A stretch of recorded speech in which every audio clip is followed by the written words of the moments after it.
Yo. Is that recording? That's recording. Welcome to the Talk Show Podcast. Welcome back to the Talk Show Podcast. Because after about a month. Yeah, it's been a while. It's been a while.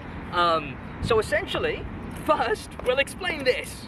But well, first, before that, a new set is being constructed. This isn't the new set, by the way. Well, this is unfortunately not the new set. We did offer £5, but they wanted £6. Unfortunately. Yeah, and thus they went bankrupt, so egg on their face. Yeah. But the podcast set is being constructed back at my house, and on the way to a car meet today, actually. Which car meet were we going to? Unified 2024 up near Northampton. We'd driven past this before, and that's the funny thing, which we'll get to. But we came and checked, we filmed a little bit, which I may even edit into here, us walking around, looking around. And when was the last time we came to here? It would have been 2 or 3 weeks ago, basically a month ago. Yeah, around that, right?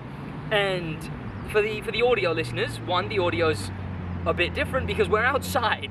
Yeah, we're next to a main road, a bypass. Yeah. Yeah. But the main thing is that we are right now in front of a Fisker dealership, which if you don't know about Fisker, we'll explain.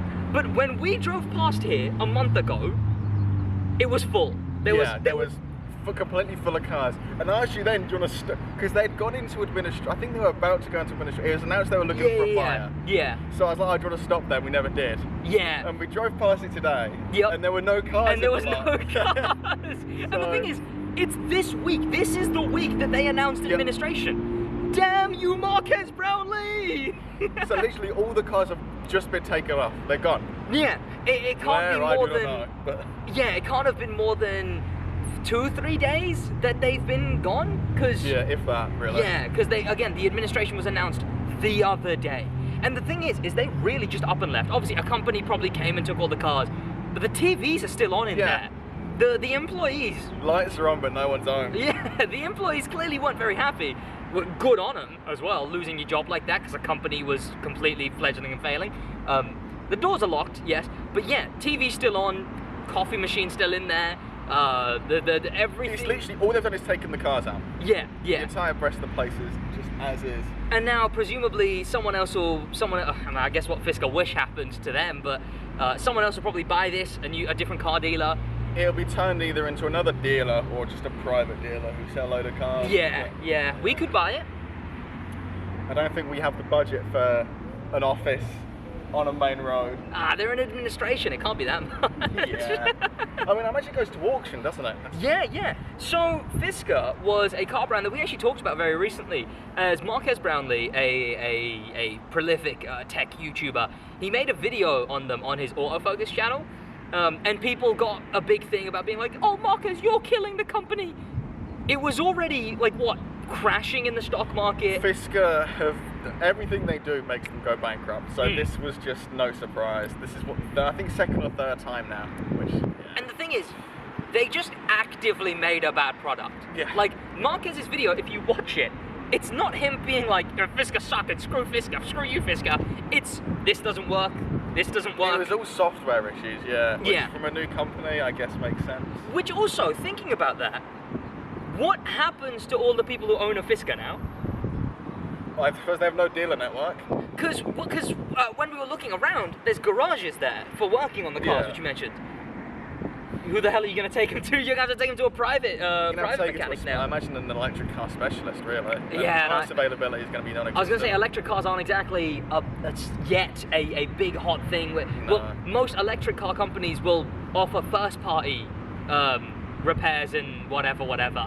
There's not a lot of third-party electric cars. If you live near one, I suppose you're alright, but if you live out here, you are screwed. Well, I heard some people talking about that, is that they've just been dealt a brick now.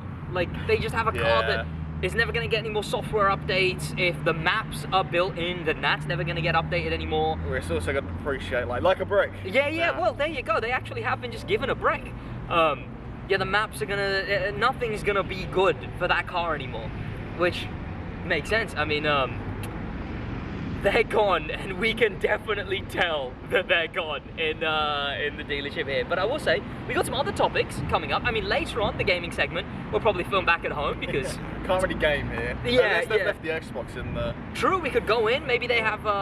Maybe that's how they come back, right? How many companies still license yet don't still sell cars? Maybe we get Fisker. Are they in Forza? Because that's the only game they would be like in. an Ace Cafe here, because you can put the cars in there, because it's got True. the opening for the doors, and you can have all the cars, the good cars with the glass front. You could actually make a really good Ace cars Cafe and coffee Helmed. meet, yeah. I mean, it's only trespassing once you've been told.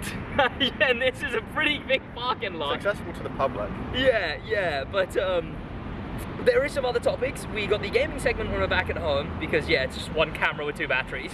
But we got Alpine, the A290, that's been revealed, finally. It went through so many different adjustments. It's been officially, because they teased it, and now it's been officially revealed. Yeah.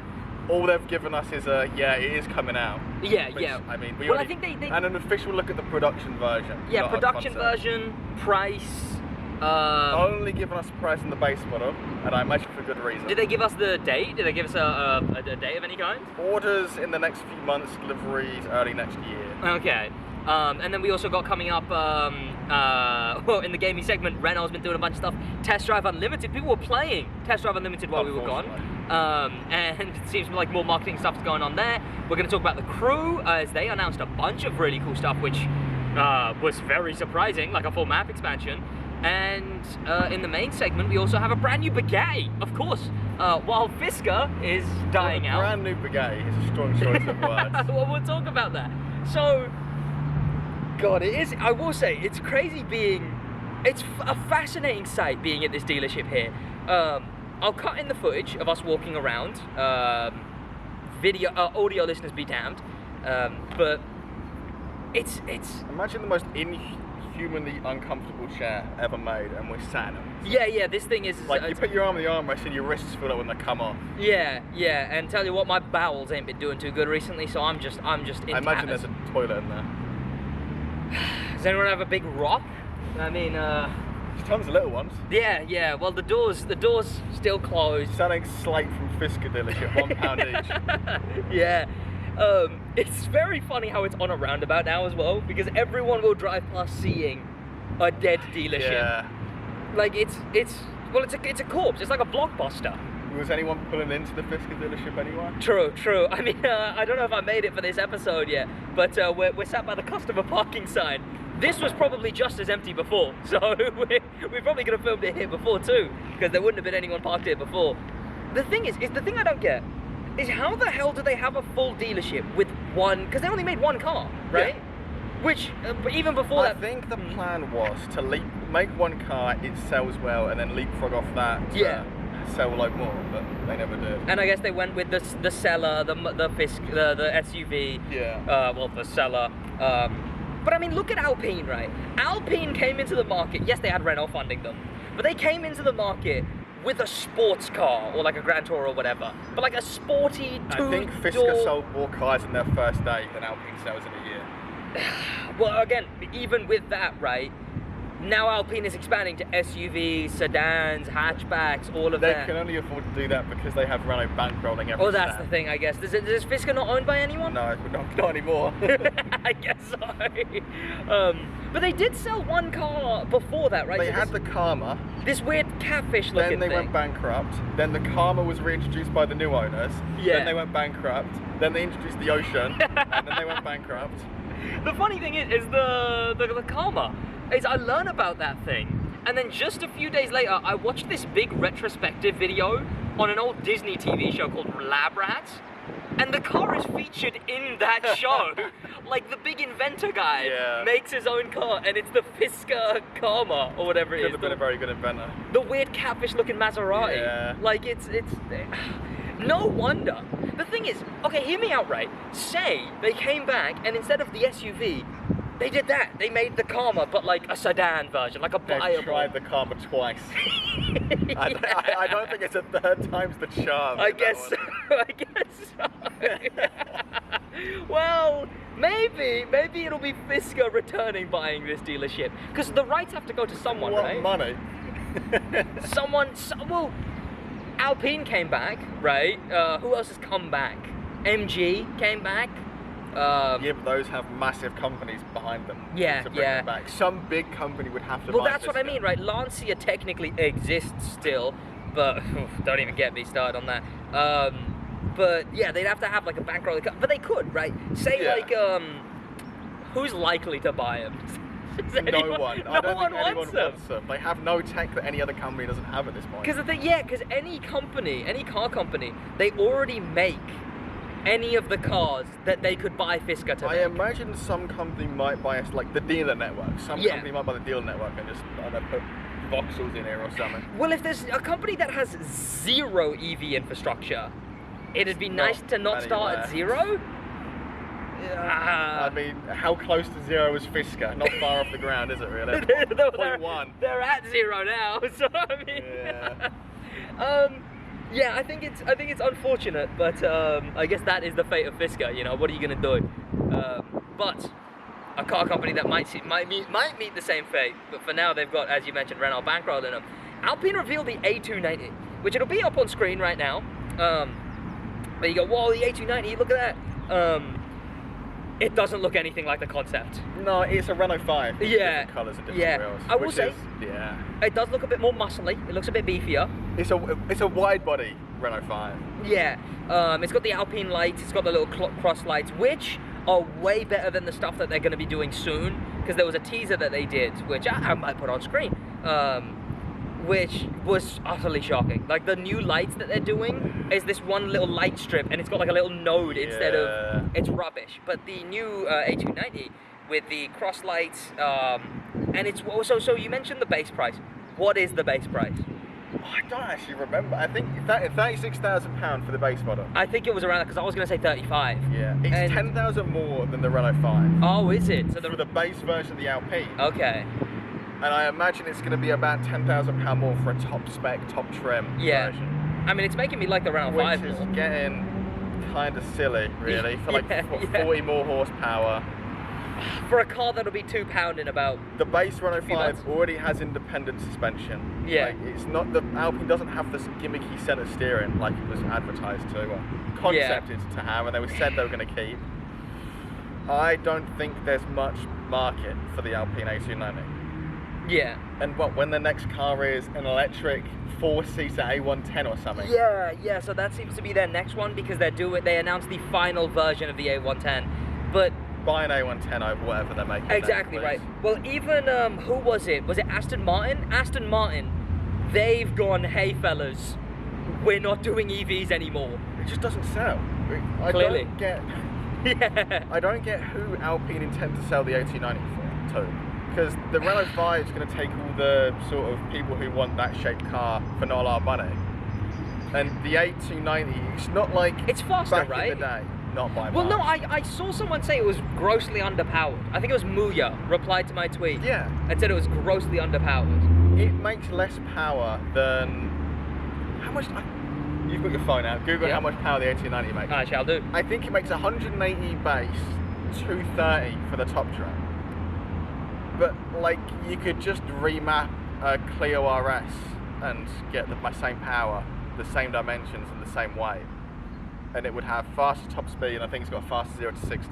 Yeah, I've got the worst signal in the world, unfortunately. Yeah. The issue with the A290 is it's not like fully built from the ground up. Yeah. They're using the Renault Megane E-Tech, the hybrid Renault Megane's electric motor, as the drive unit for the A290.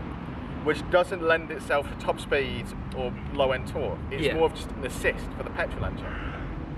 So what you end up with is kind of a car that isn't good at much. I don't think it's a good idea. They should have stuck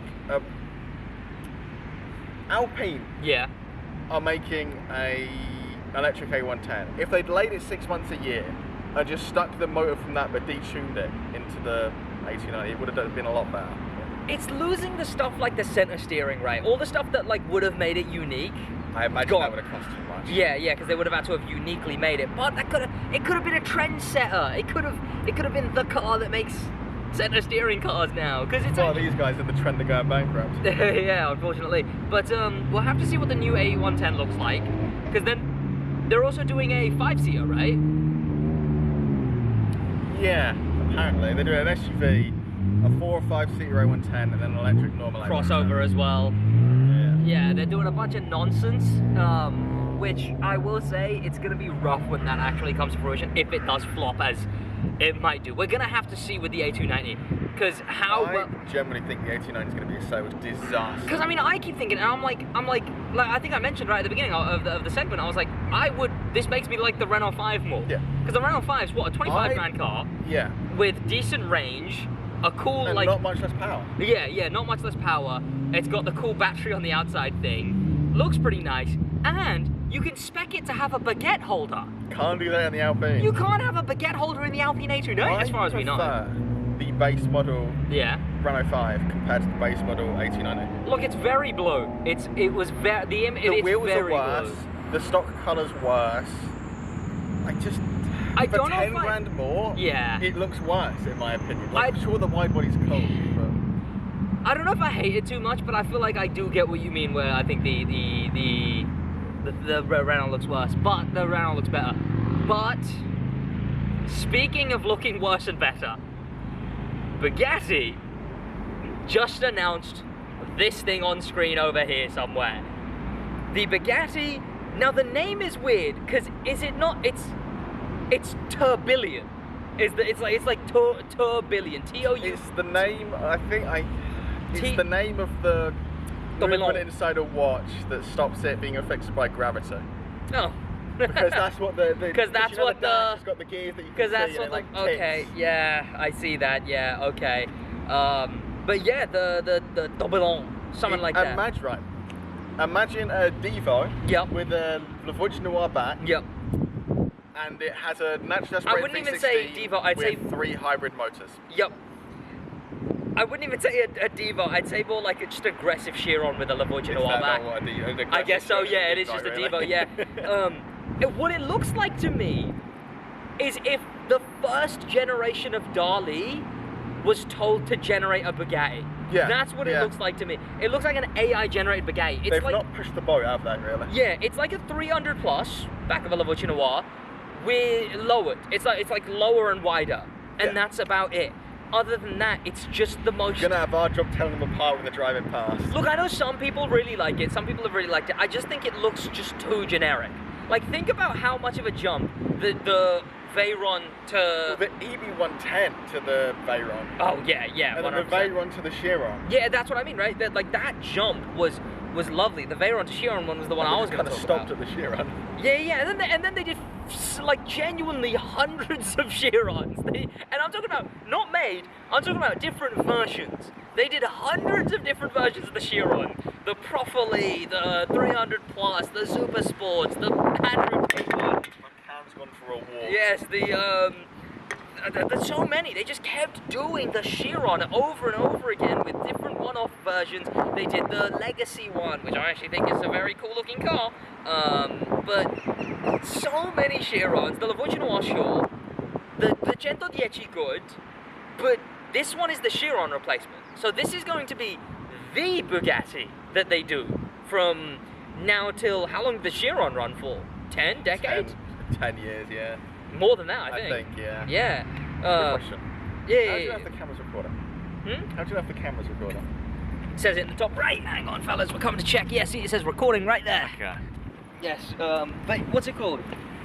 The Chiron just it held its place, and this one I feel like it might be a Revuelto thing. Because look, the Revuelto's grown on me. I feel like. Yeah, but the Revuelto, I didn't like the Revuelto because it was different. Yeah.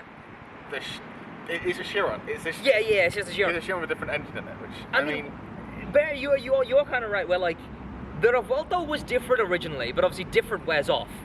Now that the Revuelto is just one of the Lamborghinis. I don't think the same wears off. Yeah, no, exactly. That's what I mean. Now that the Revuelto's been out for a while, I've been able to look at it. It's its own unique thing, and I'm like, you know what? The Revuelto's not bad. But you're right about the the name is terrible as well. I'll tell you what. Veyron, Chiron, those were understandable names. Now it's Tourbillon, you know, goofy. Yeah. But the name, the looks, I just don't know if they're gonna hold up as much. I still think Revuelto is a silly name, but I do think it will hold up, but like, I don't like it. Oh yeah, that's true. If you like it, your opinion is wrong, objectively. You're allowed to have that opinion, but what's what? You can turn off the internet and then have any opinion you want, or but yeah, look. If you have a different opinion, I'll be at the Fisker dealership. Oh, but it does actually have what's its internals? Because doesn't it have like a V16? Yeah, it's a naturally aspirated V16 with 3 motors, 2 on the rear axle, 1 on the front. I mean, the last time I heard about a V16 was Rolls-Royce gave Johnny English a V16 because Rolls-Royce made one, told Mr. Bean about it, told Rowan Atkinson, same person by the way, not to blow your mind, but they told Rowan Atkinson about it, and then when Rowan Atkinson was making Johnny English, he was like, don't you guys have a V16 Rolls-Royce? Let me use it in the movie. Yeah, that's cool. Yeah, it's mechanically very impressive to get a naturally aspirated V16 to rev to, what, 9,500 RPM.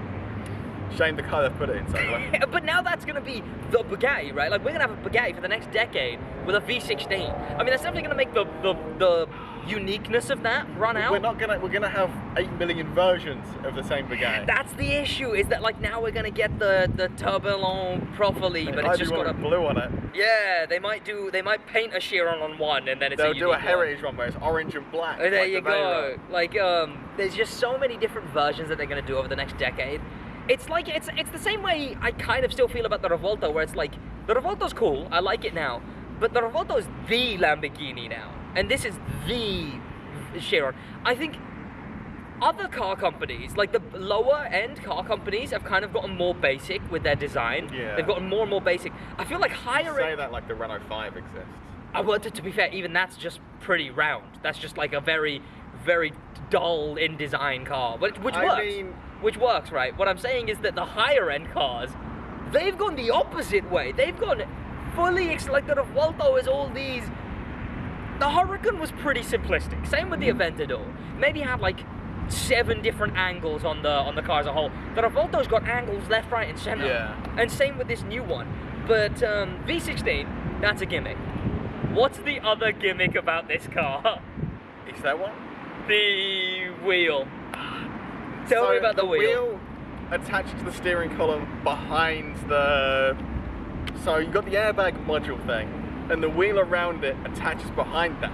So like the wheel spins, but the center doesn't.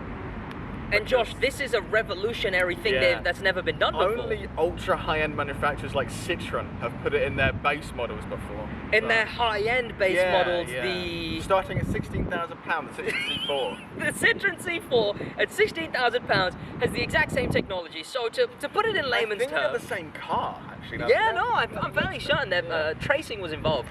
But to put it in layman's terms, the handle of the wheel moves separately to the rest of it. So it looks like it's broken off, if anything. Yeah. Like, it looks like you've broken it because the Bugatti badge and the dash being inside of the wheel handle, that stays still while the wheel moves around that, which is a gimmick. I feel like that's kind of cool. I don't know why Citroen done it. Yeah, it was silly that Citroen did it, but I feel like it looks pretty. Citroen just used to put gimmicks in all their cars. Good on them. We have car. What gimmick can we pull out of the archive today? It's more than the Alpine A290 can do. So certainly don't do anymore. They need to reveal like a new C6 or something. Yeah. One of the wheels can extend for some reason. I don't know. Well, which car was it that can crab walk? Did that ever make it to market? I assume it didn't. The Hummer EV can. Oh, the Hummer EV can, but wasn't it like was it actually the Renault? I think. Maybe the Renault 5, but they made like one that crab walks. Was it made a Ioniq 5 that could crab walk? But it was like fully like the wheels. The wheels went. That's probably what I'm thinking of.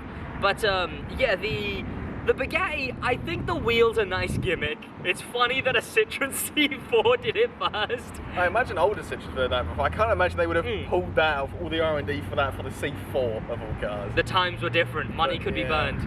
But yeah, the Bugatti, other than those two things, I think it probably has some other kind of, I will say, on Twitter, the Twitter types definitely came up. Did you see the people comparing it to a Tesla? There was a lot of people... They aren't real people. They have to be Joker cams. You'd hope so. You'd hope so. But immediately this new V16 engine Bugatti was compared to a Tesla Model Summit or other. There you go. They're like, oh, 0 to 60 is the same. the screen in the Tesla's better. Oh, the screen. Yeah, I'm glad that you know what? I hope high-end cars still have buttons. Because not having buttons and instead putting it on a screen is a cost-saving measure, right? So I hope... It's also seen as more luxury is the issue. Is it? Yeah. Physical, but like people actively mock Volkswagen for putting physical buttons in their cars. Good on Volkswagen, honestly, because again, yeah, it's a cost-saving measure, and it's work. Like it's less safe. You're having to look at a screen to put your wipers on. That's silly. But thankfully, they should put the button on the outside of the car. They should. You have to climb out like Fast and Furious style. We got some motorcyclists, so bear with us. If you can hear it, which I don't know if you can. There you go, if you can't hear it. There you go, yeah. This is now the ASMR podcast. See, that was your motorcycle. This is your Renault. Whenever I go over a bump. This is the latest Fisker.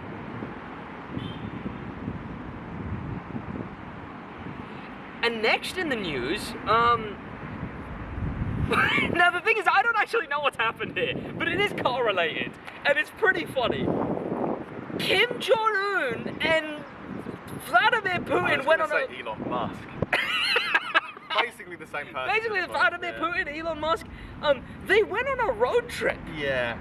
So did you see the context of that? Apparently, Putin gives Kim Jong-un a luxury car every so often. Okay. And they celebrate it by going for a nice drive in it. I imagine they get on quite well. Did you see? Do you know what the new one is? Some Russian car, like Russian-made luxury. Yeah. Okay. That makes more sense. But I remember I just saw a lot of memes of it. They're smiling and having a good time going around. That's the thing. I think it's the Top Gear stuff, right? Like Top Gear, people like Top Gear because it was cameras just in cars and it just looked like people having a laugh and a drive. And it was that. It felt Top Gear. Yeah. Like that's what some memes were made. Were just like, well, damn, Top Gear's changed. But yeah, on screen right now you'll see what it looked like. But Kim Jong-un drive. Here we go. Kim Jong-un drives Putin. Enjoying bonding in North Korea during state visit. And I think it's just also, it's so raw, right? Like it's like seeing a celebrity go grocery shopping. Like, yeah. Why are they doing that? Like that's what it is. Because like what there was Trump and Kim Jong-un and they just shook hands and that was a meme for a bit. But this one is just so raw and so out of nowhere that I think it's gone very, very viral. So clearly cars are still in. We did it, Reddit. We saved cars. Thank you, Vladimir Putin and Kim Jong-un. Yeah. Now, maybe less war crimes, please. That would be ideal. Let's chill out on the war crimes. Tell you what's a real war crime. Fisker going out of business. I was this close to buying one too. Yeah, we came here to buy one today. We were going to buy one, and then, like, look at it. Like, this is terrible. But yeah, I think more stuff like that needs to happen. More like, because it's brilliant marketing. If they did show off the Rolls badge more, that would have been brilliant marketing for Rolls-Royce. Yeah, would it? No, now the more I think about it, people would go, hang on a minute, that's Vladimir Putin.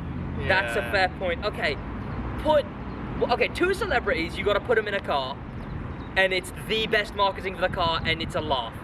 Theo, Black Panther, and SidWaj. Coming up on the talk show? But yeah, you gotta grab two celebrities and you gotta put them in a car. For advertising purposes? For advertising purposes. See, because the thing is you go too popular and people hate it. Tom Cruise sliding around a car. Okay. With Megan Fox. That is quite the mix. I wasn't expecting that. No, see, the thing is, Tom Cruise, I feel like he is one of the most awkward people if you actually see him. Yeah, but that makes it funny. That's exactly with Megan Fox. Like, imagine that'd be a banger. Someone who oh god, she's with Machine Gun Kelly. So she does some odd stuff. She was in Transformers, I don't know. She was in Transformers, to be fair. No, you are right. You know what? I'll chuck in. Oh, I'll chuck in Steve-O. Okay. I know that one came out of nowhere, but Steve-O, with someone who would, again, for marketing purposes, be very awkward around Steve-O. King Charles. I mean, yeah, that'd work. Every noise in the planet is here now for some reason. Yeah. But yes, so for the podcast, before we go into the gaming segment, where of course we're going to be, and motorsports, there's a lot to talk about, if Josh remembers any of it. Yeah, if I remember any of it. Before we go back into the gaming segment though, I guess what have we, so for the podcast, videos have been made. Like, videos have been edited now. Yeah, they're being held hostage. Yeah, they're being held hostage, but some footage of when we went to Goodwood, that's been edited, that's been cut down. We got the extended version, which is going to go to the members. There's one from last month or so. Oh, was it last month? It was a couple of weeks ago now. 2 or 3, it's close to a month than it was. It was the week before I started my job, so it was just basically a month ago. Okay, yeah, so we went to a NASCAR race, and there was a very American meet. We recorded there too. That video will probably be sooner rather than later, even though there's ones recorded before. But those are getting edited down, those are getting made. Like I said, a podcast set is being constructed, but that set isn't just going to be... It's being constructed about the rate you would think for UK construction. Yeah. So you'll see that next year, maybe... next year's a bit ambitious. Yeah, but the podcast set's being made, but it's not just being made for the podcast. We're also going to have a TV on the opposite side, a full setup, where, like the outdoor content, we'll have, you know, me and Josh playing an old racing game, or I'll bring up my Xbox One S because backwards compatibility, and I got my 360 as well. So we'll play an old racing game, we'll watch an old car-based movie, which there's so many. Like, when you really think about it, there's so many we could watch. Yeah. There's the Fast and Furiouses, there's Cars. There's Talk. There's Talk, Talk watches Talk. There is the Need for Speed movie. There's Drive. There's Talk's actually Bankrupt. Talk watches Talk. There you go. I don't know how we have done that. There's Drive. There's the one with. Drive is tragic. I'm watching Drive. What, the one with Ryan Gosling? It gets memed because it's bad. I've never watched it. Is it bad? Well, even more reason to watch it. I think he has like one of his least amounts of dialogue in any film. Taxi Driver 1 and 2. One of them is in French. So good luck. Perfect. You have to watch the dub of Taxi Driver. Yeah, the Cars movies. We could probably watch Top Gear specials as well. Again, it's not just going to be us show. It's not going to be a reaction video. We have watched Grand Tours. Grand Tour. Oh yeah, the Grand Tour specials. Yeah, because obviously it's not going to be just an XQC reaction video where we eat food and the video plays. We'll have some fun. There'll be some extra content. We'll probably have a. I mean, it can't be a drinking game because Josh would have to drive back. But yeah. But yeah, we can have like I mean, I can always drink. But yeah, we can have, well, there'll be other content with it. But on top of that, for the podcast, obviously there'll be the podcast set, which will be constructed, but then also these chairs, hopefully comfier ones at some point. When the budget allows us. Yeah, we'll probably have a fold-out table for what you can only see the tip of is the helmet. Hopefully, at some point, I have I like how corroded these have gotten the 4 weeks they were open for. Oh, yeah. You can't see it, but there is rust all over this customer parking thing. But yeah, hopefully eventually I get a silver play button for the main channel. That'll be on the little table as well. We're probably gonna have to Frankenstein Josh's old laptop, and then that will have like a proper audio recording setup too. This is the first time chat have seen anything above like 1080 and above 4 pixels. Yeah, true. Josh in an actual camera quality, everyone. Look at that. He also has a job now, so it could actually probably get a webcam. Employment. And it, ooh, boo. But yeah, so we'll also have a at location set. So either we'll figure out something with audio, so like a new bankrupt car manufacturer every week. Yeah. So if one of you car manufacturers could go bankrupt, please, we'd like to film next week. Yes, please. But yeah, so at car meets and whatnot, if it's not too sunny, if it's not too wet, if it's not too cold, if the audio isn't, if it's not too loud, if there's room, if there's space, this is a better if they allow it. Yeah. This is a better idea than filming at the meet we were going to film. Yeah, truly. This is a golden idea. I don't know how we didn't think of this on the way there. Yeah. So the original plan was, the original was go to a barbecue afterwards and film there, but it would have been 6 hours of driving for Josh, 4 hours of me in a passenger seat. And then at the car meet, we were like, we could film there, but the heat was terrible, the music was too loud, and then this, which we drove past there, but this... It was a sign. Yeah, literally. It truly was. It was a Fisker sign. But yeah, so we filmed here instead, but you'll see other stuff. We could film at many other types of locations, anything car related, really. But again, do you have any recommendations? Yes, please. If you have any cars, we'll film in your car.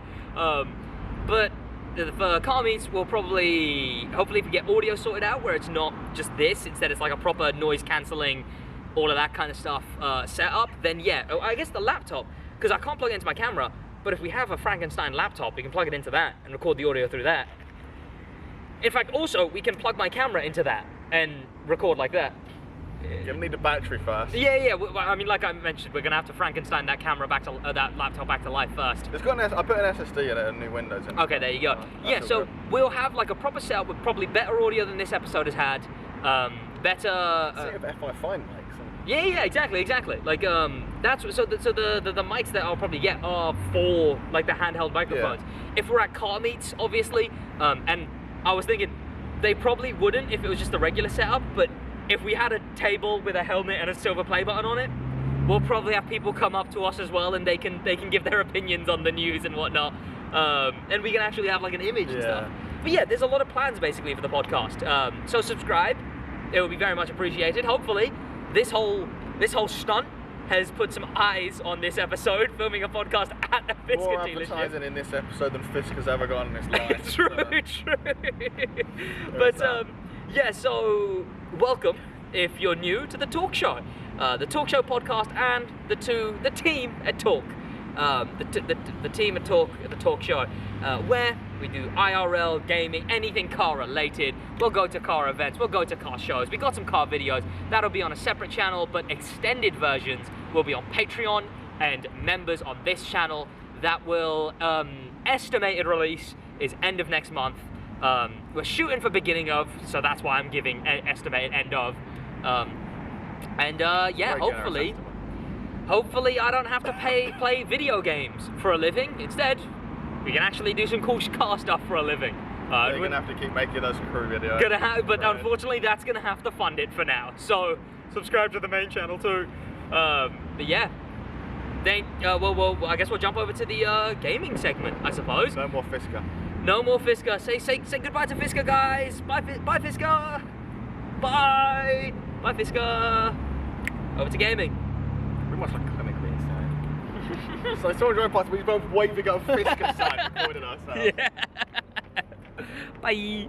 And we're back. I'm in my house, but Josh is not in my house. Josh is in his house. Yours, no. He's not in my house, but the set is just down the hallway from my room, so that will be a thing soon, eventually. For now, though, we're back for the gaming segment, and we're back in-house, I guess. Inside. Yeah, we're inside. Which has done no use, really, because it's just as miserable in here than it was outside. To keep continuity, I've still got a Pepsi. Oh, there you go. I've changed from a bottle of water to Pepsi as well, so it's contagious, I guess. But not sponsored unless they wanted to. Unless they're paying us. Well, I've got both my windows open, and it's still torture in here. I genuinely feel like it was more comfortable. I don't know if your room is as bad. It was more comfortable being sat outside Fisker. Could have got cloudy by then. In the fact that because I'm over Discord, I can have my fan on and you can't hear it. Oh no, okay, I guess that worked. Yeah. I've got fan blowing on me and everything. You've got lucky there, I guess. And the podcast set, we're definitely gonna have to figure something out for days like these, because aircon basically. I guess I'm getting aircon in 2 of the rooms in my house. Film in the car. I don't know. Honestly, we're better at speed with the windows down. But yeah, it's miserable in the UK right now. It's getting hot, and it's like actually hot, not the news article that was like, it's 20 degrees and it's a heat wave. To be fair, they said 27 and it's 27. Oh well, it's torture right now. It is. Look, UK heat is different, all right. But I understand how silly it can seem. But yeah. I mean, I don't think it's that bad. Admits though. Yesterday was rough because we were outside. My room's just miserable because obviously I've got the 2 computers, so it just gets stuffy. That's what it is. With your my house room. was built this century, so it holds in heat. Mine doesn't. Exactly. Well, if it was the Victorian times, I'll have you know you would have been dying of the plague by now. And my house would be directly related to the cold. Yeah, exactly. But yeah, we're here to talk about gaming news, and we're here to talk about Well, motorsports news, which, yeah, I mean, you're gonna have to figure that one out. I haven't seen a race in, like, 3 weeks. So, yeah. See, F1 doesn't exist when the podcast isn't on, because, that's how it works. Yeah. So in the amount of time that we were gone, there's been a few updates. Well, yeah, welcome to the gaming segment for one. There's been a few updates while we've been here and there. Forza did a retro-themed update where they had the main area. They updated that to look like, I guess, what would you... I don't know, neon? It's the Fortnite skin, the what the firewolf, animal. whatever it's called. Yeah, animal thing that changes to a lion and a wolf. How are we ever gonna... How are we gonna ever adjust to the older car viewing audience if you make Fortnite references? But it is Fortnite. It's synthwave. Yeah, okay, synthwave, that's the word. Yeah, the synthwave aesthetic, which works really well with a car they added, the Hyundai Envision 74, which is a car we've talked about on the podcast many a time, because I think it's really cool. It does suck, though, because they're doing the funny, where they're only making the number the car is, they're only making that many. I think they're making 100. Oh, are they making 100? I thought they were making 74 because Envision 74. I think the ones over 74 are going to private collectors and okay. stuff. But, well, yeah. like how the Alfa Romeo... 74 publicly available ones. Well, also like how the Alfa Romeo is only making 33 of the 33 Stradale. I'm sure there's so many other examples of cars doing that. But and that's if they ever make it into production. Oh, is it not? I mean, they say they're going for it, though, right? They are. They're going to try. I imagine any roadblock they're going to give up instantly. Well, hey, they got the Ioniq 5 to market, so clearly they can. The Ioniq 5 isn't hydrogen powered. Okay, no, that's fair. That's fair. So what this car should have done, basically, is it should have ditched the hydrogen power. It should have gone to just generic EV, and then it should have just come to market like the Ioniq 5 did. But nope, they've gone. Okay. The thing is, it's not even really a supercar. Like, this is supercar behavior for something that's kind of niche cool, right? Yeah. But I don't know. I still like the Ioniq 74 or whatever. It's just, it needs to kind of, I don't know, behave, I guess. Cool car, and it's like a modern-day DeLorean. I am very surprised they haven't tried to do a... What's some franchises that have been brought back recently? Ghostbusters? I'm surprised they haven't tried to Ghostbusters Back to the Future yet. Has Ghostbusters ever gone? It just kind of... Well, they release one every 5 years and it's bad. Well, were they not gone before the woman one? I swear they were gone, like, they were gone for a while. Only for like 15 years, I thought. But, yeah, okay, well, the woman one brought them back, and then they had to be re-brought back. I'm amazed they made another one after that. Yeah, I mean, I guess the IP just held too much value, I suppose. And I mean, good on them, because that one, obviously there was the goofballs being like, women in my Ghostbusters, but it was just actually a bad movie. It was just a bad movie. Yeah. And yeah, they recovered, thankfully. We watched The Frozen Empire, and it was alright. It was a family film, is what I felt. It was a watchable film. Yeah, it was a family film you'd watch with your family.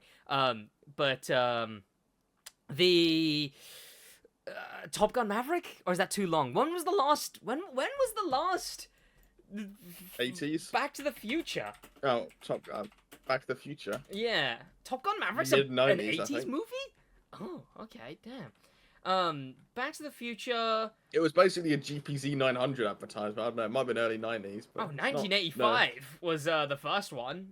Back to the Future, part 3, I guess? Was a 1990. Okay, 1990 was, I guess, one of the last ones.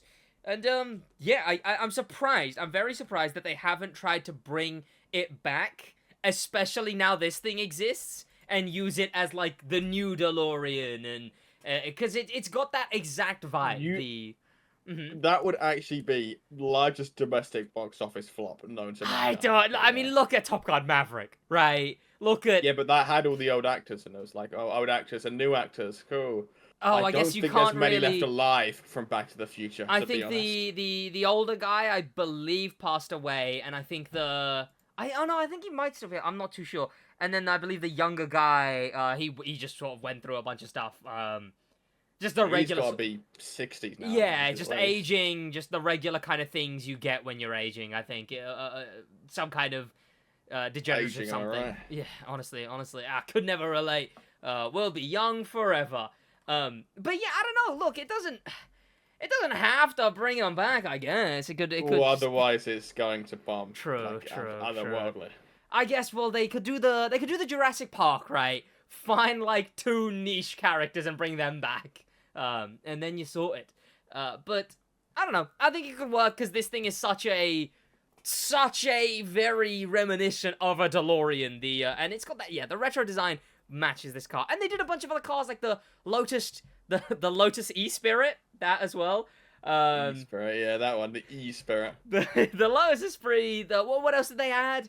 Some old stuff. You're asking me. Yeah, no, who knows? It's a Forza update. It's whatever. I don't know. I can tell you that. I would say every other game has been doing better stuff than... I don't even know how long it's been.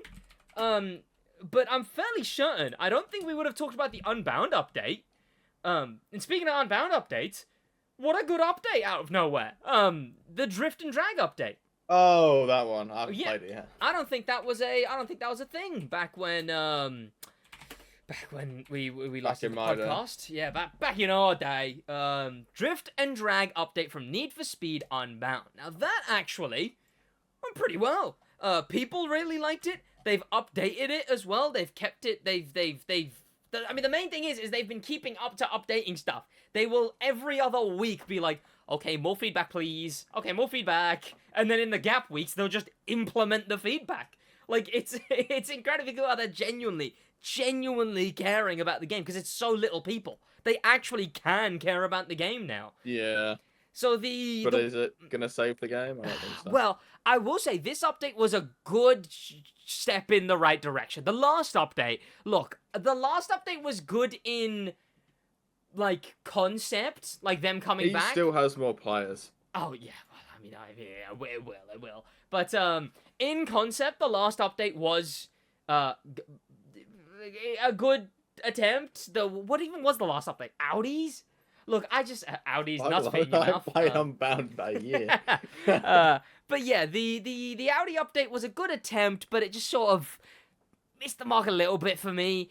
This one, they just did 2 really good things. Well, they did a bunch of changes to little things here and there. They got rid of FOMO, basically. They've made it so any previous battle pass you can buy after the battle pass is over.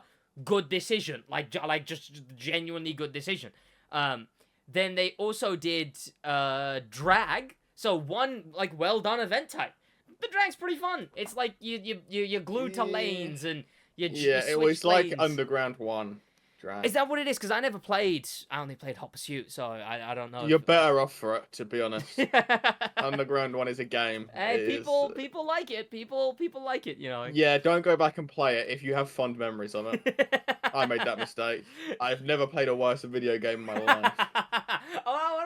Have I had that with any game?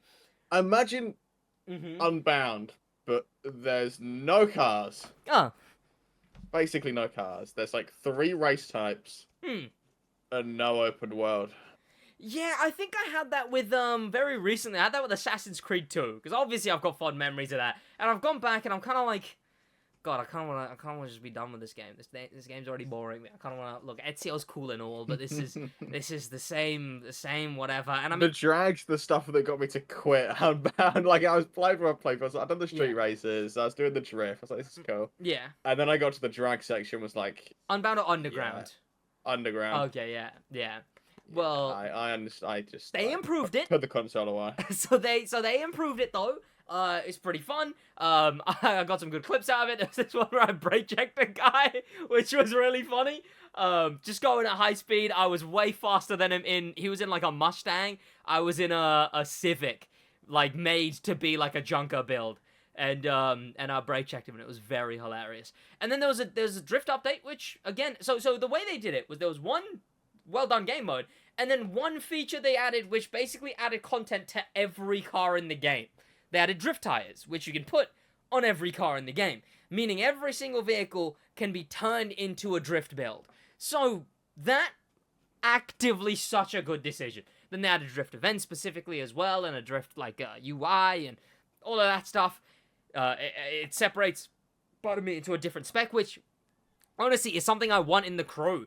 because obviously the Crew's the game that I'm doomed to play on my main channel, but I want something like that. Like, there's so many newer cars in Street, I want to drive them in Drift, instead of just getting Chris Forsberg's cars, and Hoonigan's cars, and some random drifter we've never heard of from real life's cars, and, honestly, and Motorfest editions and whatever. I think the last Unbound update was genuinely a good idea. Well done, and they still care. Look, I will go on every now and then and do my dailies, but even if I'm not playing the game day to day, I can appreciate what they're doing. And the next update coming out is, I believe people don't actually know what Need for Speed is going to be. Oh, also I will say, they do a good job at balancing actually good content with nostalgia.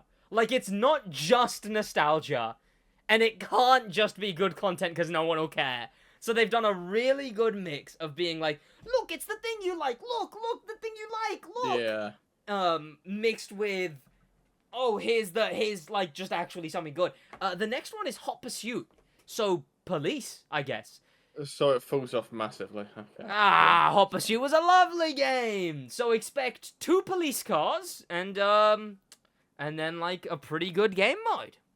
And then that's it, basically, for the game. That'll be it. But yeah, I can commend them, but what are you gonna do, you know?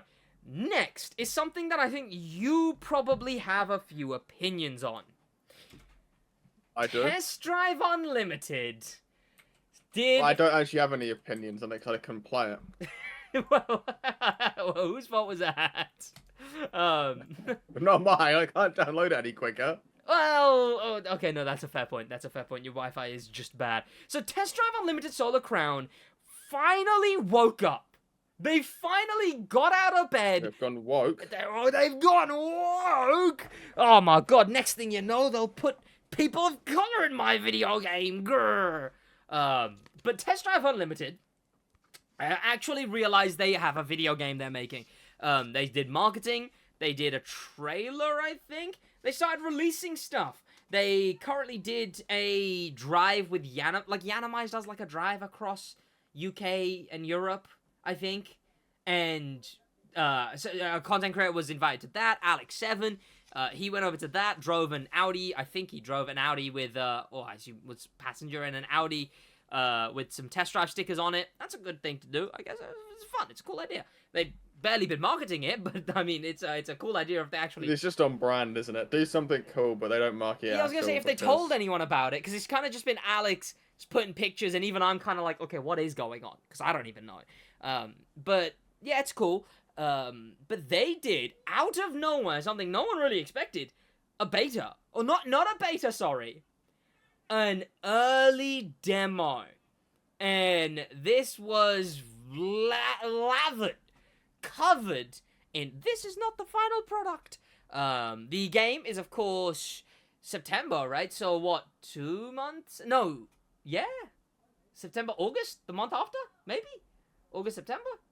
The month after, I think. It's September or the month after. I'm not going to correct him on that one. It's 2 months away. Okay, well, there you go. 2 months away. Is Test Drive on... Huh? Huh? Carry on. Did you say something? No. What do you mean? I heard you say 12th of September. All right. Oh, interestingly, it's not the 12th of July, is it? Well, how many months away is that? Was that 3 months? God, that's a billion years away. The 12th of September, so it's releasing basically exactly a year after the Crew Motorfest. It is... About exactly 4 years after its first release date. yeah, round about.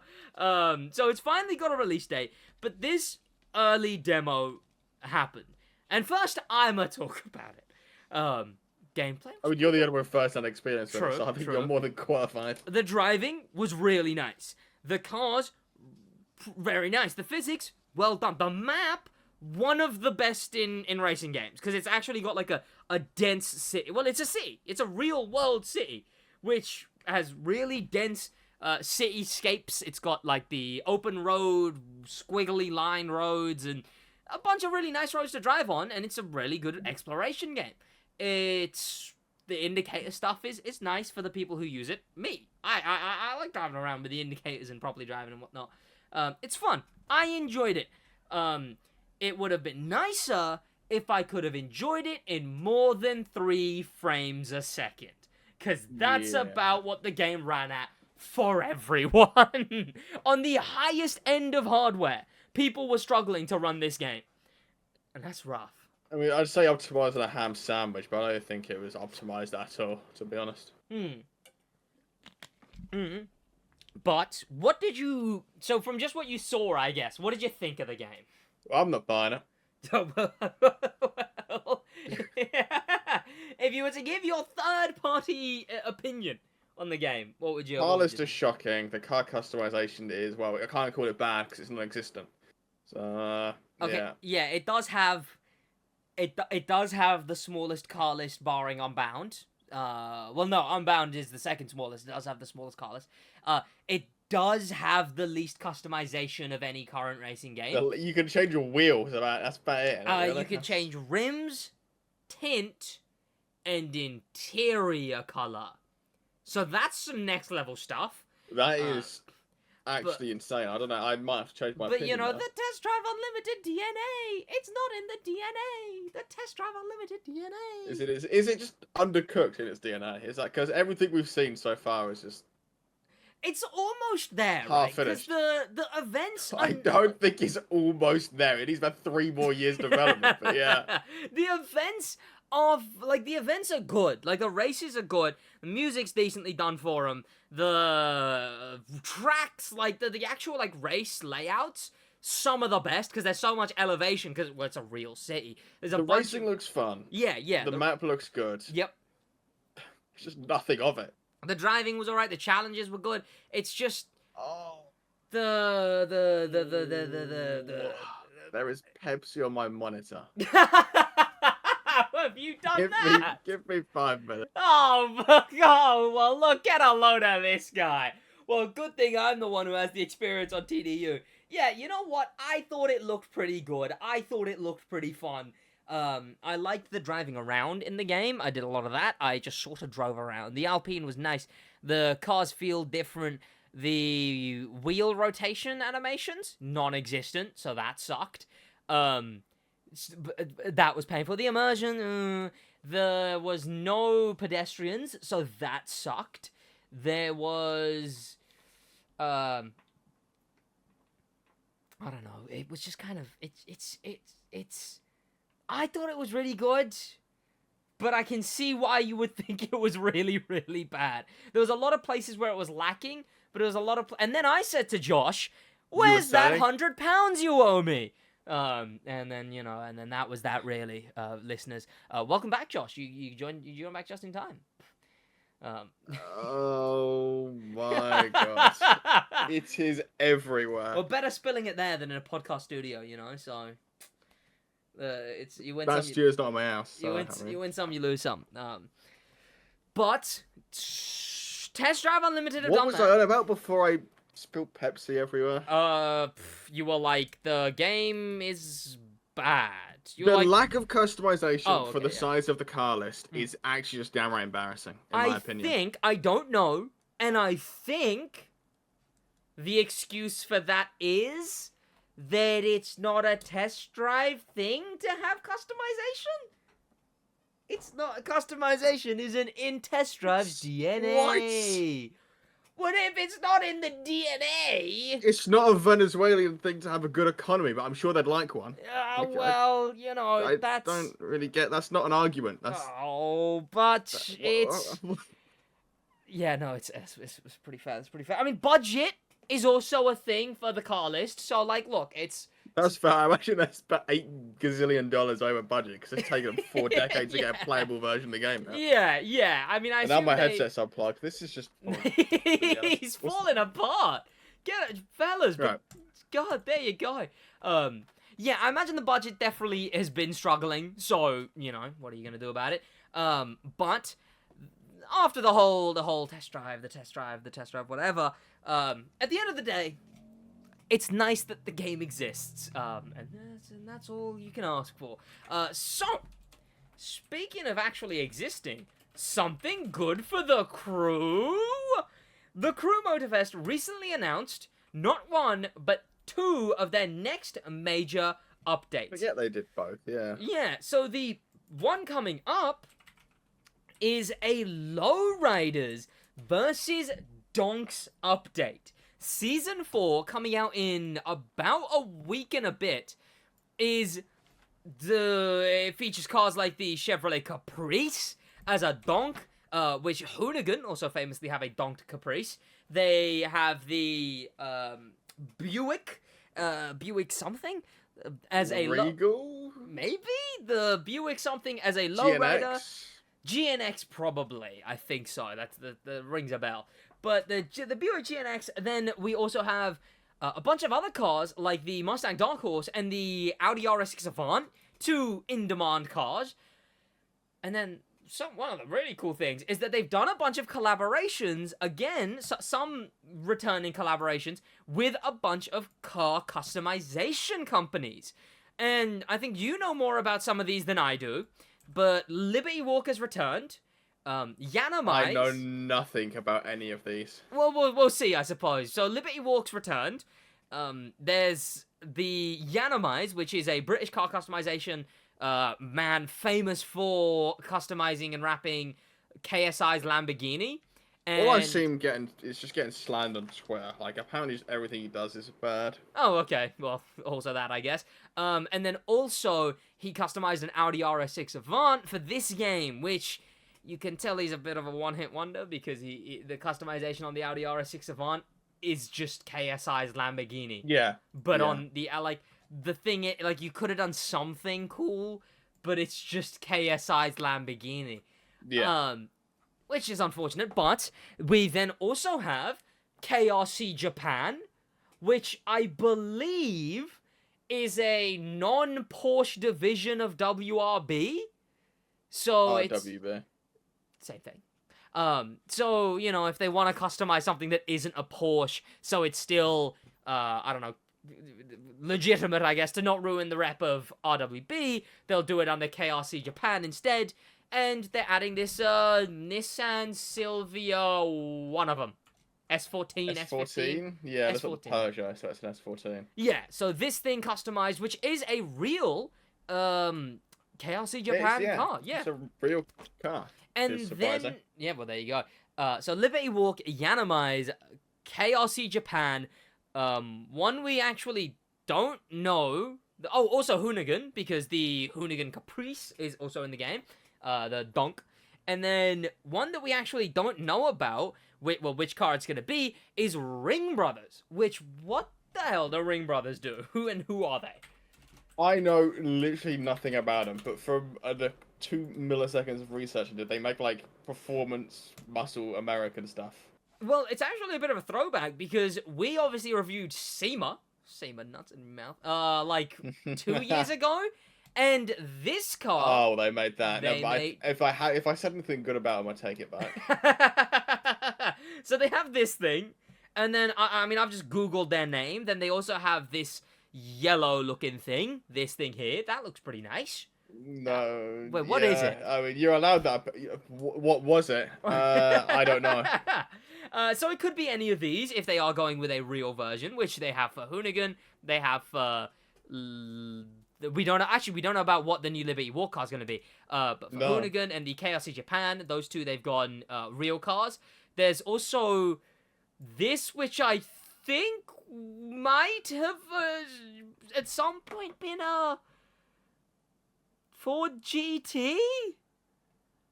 It looks like, you know those fake MR2s? Well, the MR2s that people tend to fake Ferraris. And that's one of those. Like, someone's tried to make a Ford GT out of, like, a Hyundai Coupe or something. Yeah, I can see that. They've got, like, a green... Okay, I feel like you'd find this one cool. They've got, like, a green-coloured old-school Camaro, which is... What do you call that when the tyres are like that? But that looks... bad. That looks cool.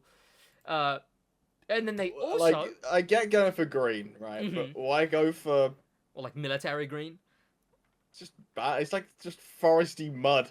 And then one of the other ones we have... oh, also at SEMA is this Dodge. I mean, come on, that one's cool. You see, that's a banger, though. That's okay, good. There you go. One Ring Brothers have a 1 hit rate so far. Out of 7 cars, they've got a 1 hit rate. Oh, it's wait. slammed on bigger wheels with good fitment, so it's always cool. What about, hear me out, this thing? Come on. Apologies to the audio viewers. Chrome wheels, that goes hard. That thing looks cool, though. That thing is a very cool looking car. It does. It needs different wheels. Black so, wheels, if it was this thing, actually, this thing would be very cool in the game as well. This thing or the Dodge, Josh would approve. I'd approve if it was any of them, I guess. So, whatever. Liberty Walk, we don't know. But yeah, so they seem to be going all in on customization, I guess. With all the private customizers, and then, you know, just the general idea of lowriders and donks. Which, what is that whole culture? It's all American, right? Like, yeah, honestly, I imagine it's like Fiesta versus Corsa or something over there.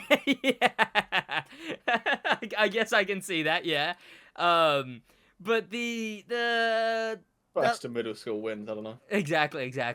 Lowriders, those are definitely the more popular of the two, I would want to say. I feel like they've been in more media as well. They were in cars, so they have more media prevalence than a donk, but donks go hard. So some people were like, what the hell even is a donk? And a lot of people don't even like donks. So I mean, were like, outside of GTA, I can't think of another game I've seen a donk in. Yeah. I think that, I mean, immediately when this was announced, people were like, oh my god, like just like GTA 6 or whatever. But is that Logan Paul? Is that Logan Paul in the background of this image? Is that Logan Paul? That looks like him. It does. But it was also just a white man with sunglasses, cap, and beard. It's Logan Paul.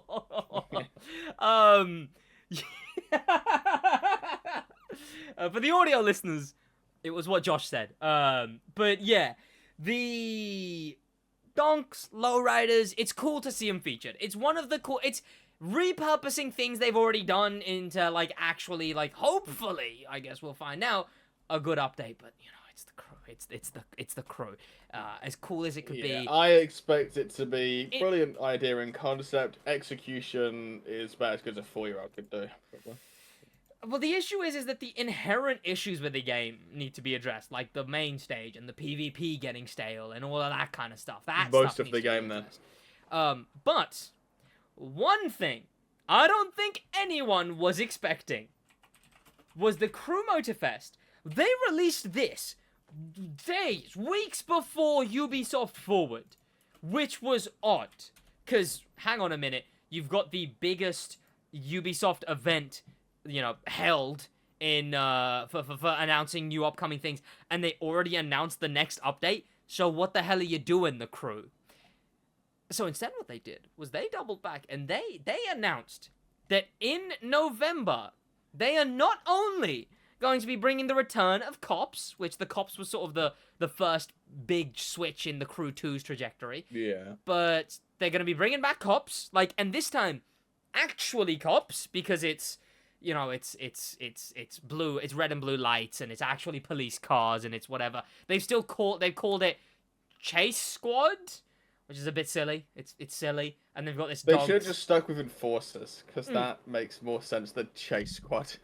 And they've got this, like, I guess an artistic direction where it's this cat v dog thing.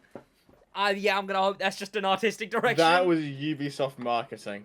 They were like, oh, you know, it'd be so sick. It was like cat vs dog. Exactly, and it's like a dog on the car. And I will say, that whole dog vs cats idea, silly. The trailer, though, you gotta admit, the trailer was pretty cool. If it was 2015, yeah. What? The trailer was 2015 trailer I've ever seen. Absolutely got not. The over-the-top effects, and it's like all very dark and gritty and cinematic. Exactly. Yeah. That's what. Look, we're back in 2015 when everyone has to be dark and gritty. It's so cool though. Look, like the dog. They zoom in on the dog, and you're like, whoa. Okay, hear me out. The budget of the trailer is pretty high for the Crew. You sound like this isn't a terrible dog model. Well, look, it's close enough. He's strutting his stuff, you know. He's it's nice. And look, dog v cat. Oh my god. I mean, if you're a criminal, I don't know why you've just sort of parked in front of a police car. You're in a Ford GT, an old school Ford GT. You're also in front of the void as well. Look down the end of the alley. Yeah, that ends. also. It's an artistic direction, I'm sure. You're in your Ford GT. You've just done a crime, intending to be chased. You've driven into an alley. I don't know how fast the old Ford GT goes, right? But you've just driven up to a concept hypercar, police car, switched on your lights, and just revved your engine in front of him. This might be the dumbest criminal I think I've ever seen. And then naturally there becomes a chase, and the dogs, the leash comes off, and then it's like, whoa, because dogs be cats. Look at this, not 2015 effect ever. But it is silly. Maybe the crime he committed was customizing his Ford GT like that. No, that's true.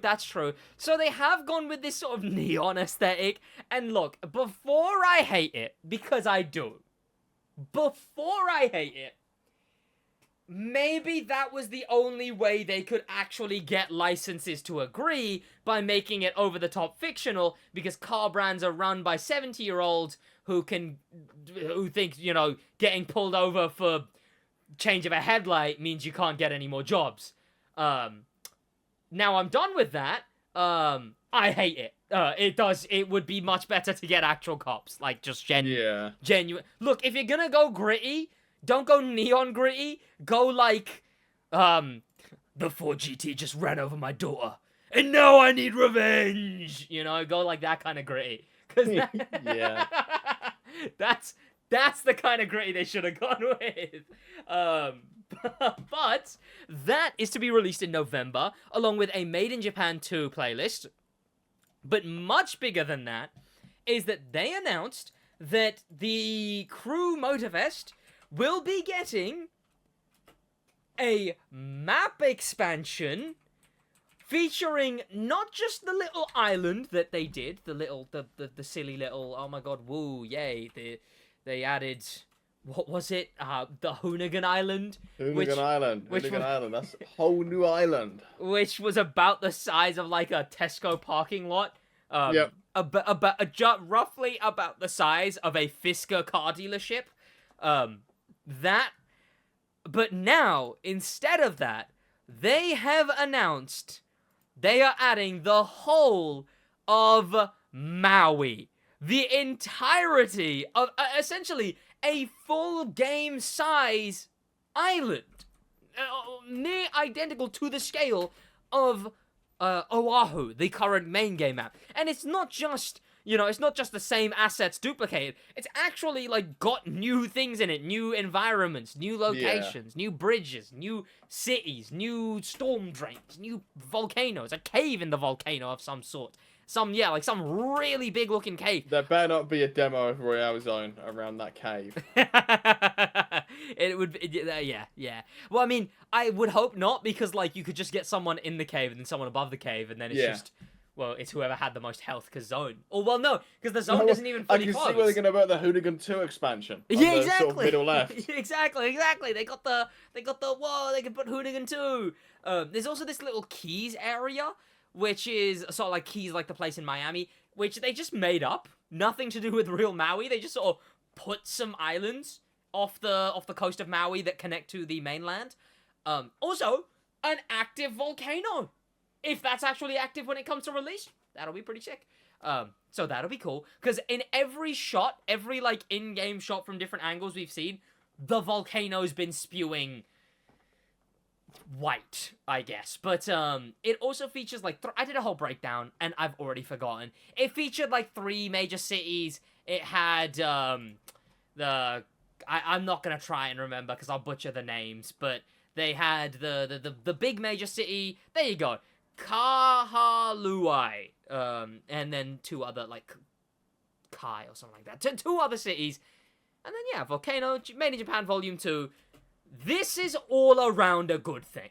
I don't even think you could find anything really to go, this sucks. Go on, because I know you'll try, but this is a good thing.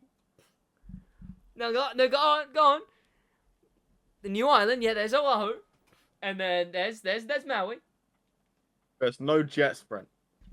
Well, you say that. The new little islands, they They you do. know, 100%. That's what they're for. That is so they can have shallow water further out, so they can have jet sprint races. Yeah. They are built like. There's no other reason for them to be there. They're built exactly like the Keys at Miami, which is where jet sprint was used in the Crew 2. And jet sprint vehicles are in game because we've seen them in game because there was a bug where if you bought every car in the game during the launch, it would show up a jet sprint boat as a suggested vehicle to buy. So yeah, you can definitely jet sprints exist. But yeah, the map actually looks pretty full. Nice drift roads, a lot of dirt roads this time around. Yeah, the worst part of the game. Well, I'd say Rally and Rally Raid are pretty enjoyable. I'd say they're actually pretty fun. Yeah, if you don't like yourself, look, it's bikes that need a change. Rally and Rally Raid, those two are fine.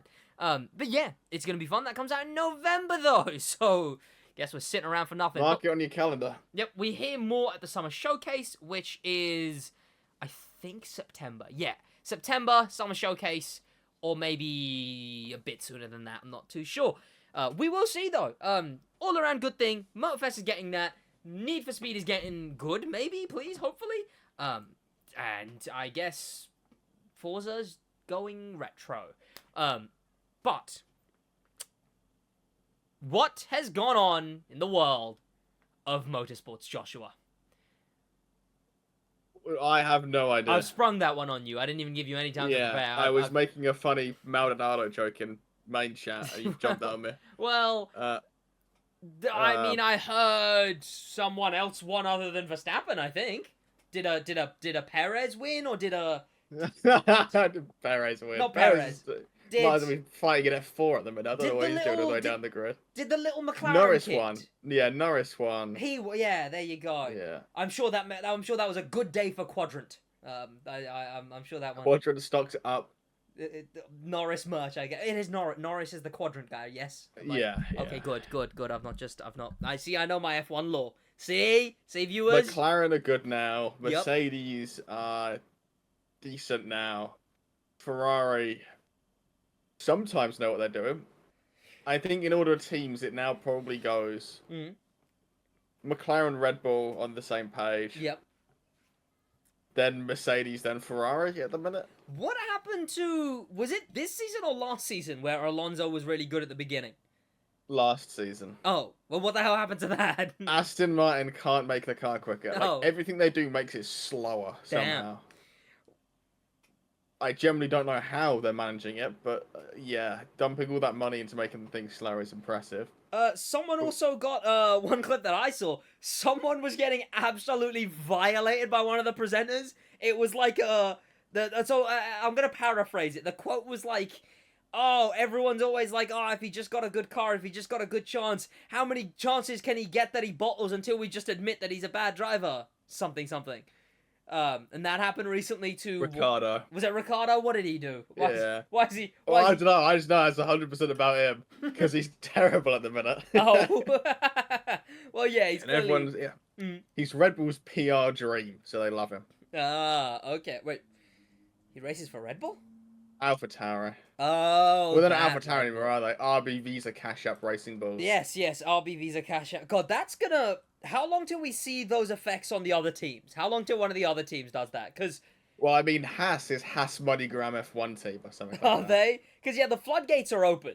Because that was a big one. Visa Cash App. It's been like that a while now. Yeah. Other teams just don't care. Like, okay, good. Other people don't care. Like, Aston Martin's like Aramco, Cognizant, Aston Martin F1 team. I guess it's when they have a different name you can call them by, right? It's when they have a name you can ignore the other one with. Williams don't have a title sponsor. Well, that too. With AlphaTauri, they were, Toro Rosso, then they were AlphaTauri, and now they're this. They don't really have a name you can avoid that name with. Unless you want to explain every time and be like, oh my god, Visa Cash App Red Bull, woo, Visa Cash App Red Bull. But oh well, I guess. What's been going on with the races? Who's winning? It's just Verstappen and Norris, basically. You're telling me Verstappen's winning? Oh, Lando's doing qualifying is close. Yeah. But the races, I mean, Verstappen can make the difference between Norris and him having a equal or slightly better car. I mean, Lando doing good's always good. That sounds good. Lando doing good. I mean, he's like him and Russ are like prime ballers. If they're in the lead, they're going to do something right. It's a fact at this point. Yeah. Oh, well. I haven't really caught any of the races either. I mean, Williams qualified 19th and 20th last race, and they finished 18th and 20th. So. Yep. Go team. Yeah, that's it really. It's literally business as usual, apart from Williams have somehow... The second James says they have a car that can constantly fight for the points, they're about last. Well... Unfortunate for Williams, I guess. And then, other than that, I don't... Well, oh, wait. Did they end up buying... Did F1 buy motorcycles?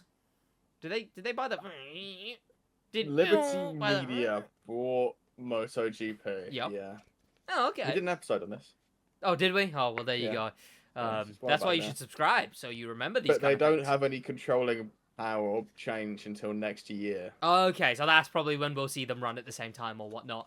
Would it be the same? They aren't going to do that. Oh, are they not? Oh, no. Why not? You can't run. They have to run different tracks most of the time. Well, that's the safety standards are different. Okay. You need long runoffs for the MotoGP. That was going to be my next question anyway. It was going to be, well, I mean, if they really tried, they could always set up the same tracks. Well, not the same tracks, the different tracks, but for the same time. So, you know, that would be a lot of work.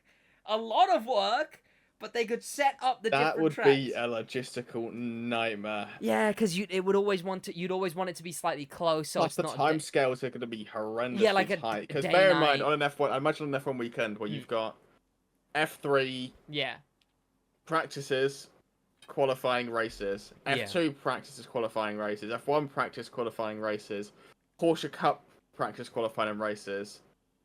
Then you've somehow got to fit Moto 3 practice qualifying races, Moto 2 practice qualifying races, MotoGP practice qualifying races, Moto E practice qualifying races. Yep. It doesn't happen. What do you watch MotoGP on? There's an answer I'm supposed to say. Okay. See, because I was gonna. I watch it was an answer, MotoGP.com. If you were gonna say the answer that you're supposed to say, I was gonna be like, well, I imagine F1 is gonna ruin that immediately. But no, if it's an answer, I have a link for both, so no, they aren't. Okay. Well, there you go. On the same website, actually. Oh, okay, nice. Well, obviously. On Sky Sports F1. On Sky Sports F1. MotoGP.com. There you go. MotoGP.com, Sky F1, and anywhere else they're probably showing. What countries are they? Is it just the UK where it's a nuisance to watch them? Basically, yeah. Sky Sports. Well, I imagine have exclusive streaming rights in England, the UK, Germany, like Portugal, and some other country. I imagine it comes on the telly though. I imagine if you just have like a Skybox, surely it just comes on the telly. You can't watch it live, no. Well, if you pay an extra like £20 a month, yeah. Oh. What, even for the telly broadcast? Yeah. What? So you're telling me you can't just turn on like Sky Sports? You know how much they pay for this exclusive stream rights in the UK? Damn. They have to make that money back. Yeah, clearly. Okay. I was gonna say, well, I thought. MotoGP, BT Sports hold the exclusive streaming rights, but BT Sports are now called TNT Sports. Ew. I imagine because tax.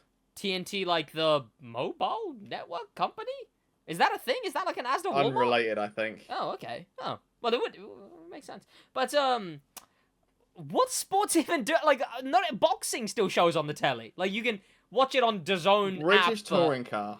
Yeah. Is still ITV bought the exclusive stream rights to that, so they show it on TV normally. And on but TikTok they don't show streaming, Legends Cup races. Oh, there you go.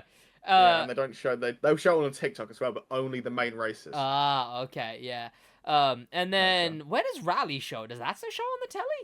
I think ITV have the rights for that, by the way. Oh, okay. Well, Rally. Okay. Well, because they did that. But WRC is actually so beyond irrelevant. Yeah. I don't think they show it live. Like they own the rights. And I was gonna say because there was that big, thing where they did the fireworks while the rally was going on, and I'm sure it just says on Google who owns it. Yeah, probably. There was that big thing where they did the fireworks, and everyone was like, "Oh my God, Rally is so back!" And well, people saw that, so obviously, it's showing somewhere. And Rally is indeed so back. I would agree. The Zone. Does DAZN have an 8-year deal? Okay, interesting. So I guess they got boxing and that, I guess. I imagine WRC was like 4 peds. Yeah. The British Superbike Championship is so odd to me. Alright, British Superbike Championship isn't shown on TV. Mm-hmm. Only certain races are. And there are 4 exclusive right holders in the UK. Like, depending on what races, like what can track you even they're call it racing exclusive at that point? A different right. Well, it's exclusive to that race. Oh, okay. Like, depending on the track, a different right holder has the streaming rights. Oh, that sounds like a nuisance. And some of them you just can't get in the UK, basically. Yeah. Well, I know there's something like that for the Euros, because I was looking at Nico Milana's manifesto, and he was like, all the Euros games are to be held on the same channel. So clearly that they're having an issue like that as well. Which, yeah, that sounds terrible. Terribly annoying, terribly inconvenient, and I can't imagine they're gaining money from doing something like that. I mean, I wouldn't have paid to watch it anyway. But I like... Yeah. But I was like, oh, I'll see if it's on ITV, not on ITV. I look it up. Oh, it's on this channel. But it's not on this channel for this race. It's on a different channel for this race. But that channel is owned by someone else. So I go to their streaming service, and it's only in German. Wait, what? What? Thank you. I imagine Germany's their biggest audience then, and then they just sort of they saw the budget, and went, okay, look, just make it for the Germans. Just if we know one person's watching us, it's the Germans. Anyone else can tune in. We're catering to the Germans at the moment. But yeah, I mean, other than that, I don't think there's much else going on in the world of motorsports. But you know what? Rallies. Someone title sponsor Williams, please. They can afford a floor. We'll title sponsor them. We'll buy the Fisker building, and then that will be the new Williams HQ. So it'll be Williams Talk SidWaj Josh L will be the team name. I mean, they've now got a lead aerodynamicist, a lead aerodynamicist now. They haven't had one for over a year, so they might actually be able to do something. What was the fallout of the whole Red Bull stuff, by the way? Someone's wife and someone's leaving, and someone who makes the cars is going, and someone's... Oh, Adrian Newey's still not left. I don't think. I don't know if he... I don't even know if he's announced time. I don't think he has. Who's the one that does, like, shrooms and then just puts out, like, the best car ever known to aerodynamics? Because he's the one who's, like, going somewhere, right? Yeah, Adrian Newey is leaving. Well, there you go. Okay, so... allegedly to Ferrari, but then allegedly to Aston Martin, but then allegedly to everyone at this point. If it's the first allegedly, next is the Lewis Hamilton to Ferrari season, right? So, if they get the I don't know, was born to a human father and a piece of aerodynamic spreadsheets mother. He was born to a wind tunnel. Yeah, it was like that's where he was born. That's what it was. He was born in a wind tunnel. It was, you get water births and then you get wind tunnel births.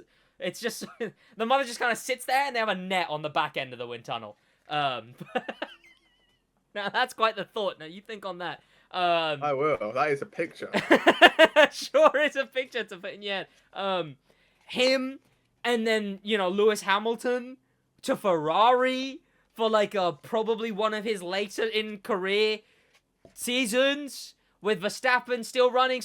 I mean, look, Drive to Survive doesn't write itself. It doesn't write itself. You know, it doesn't get much better. It does. Well, no, yeah, it does do that. Well, Drive to Survive, it's never been better for them. They are seeing dollar signs right now. So, you know. Yeah, but just you wait until Williams get Adrian Newey and Verstappen. And Verstappen moves to Williams, and Adrian Newey moves to Williams, and then they... That would, like, one of them alone would probably bankrupt him too. Yep, and then they... They had to show to a race you get with half a trailer and one car. Like... No, they survive, and then every time they crash, they will just... Every time Verstappen crashes, they give the partner's car to Verstappen. So. Well, I mean, last weekend was the first weekend, I think, this year that Logan Sargent has had the same spec car as Albon because they can't afford to make enough parts. Yeah, well... That team is running on, like, just overdraft balance. They're going to wake up one day, just overdraft limit reach and just go home. Yep. And I believe that's about it for the world of motorsports. Yeah, well, speaking of Rally being so back, the podcast is so back. So here we are. I hope you enjoyed this episode. I hope the audio quality of this half was better than the first half. Look, it was Either I did audio cancelling for the in the background permanently, and we just sounded like we were talking through tin cans, or I left in the background audio, and the audio was actually some quality. So, instead you had to deal with car noises. Consider it ASMR. But yeah, I hope you enjoyed the on-site filming of the podcast. Hopefully more cool stuff like that when it's not 50 million degrees. And we'll see you boys next week, I guess. Hopefully, we will see, because I picked the specific week to come back when literally Monday or Tuesday or Thursday, I am going right back into all day, every day filming because of the new update. So that was a lovely time to... Oh, wait! Early access bonus episode revealing the new update. So, there you go. We'll see you boys then. That's about it from us in a bit.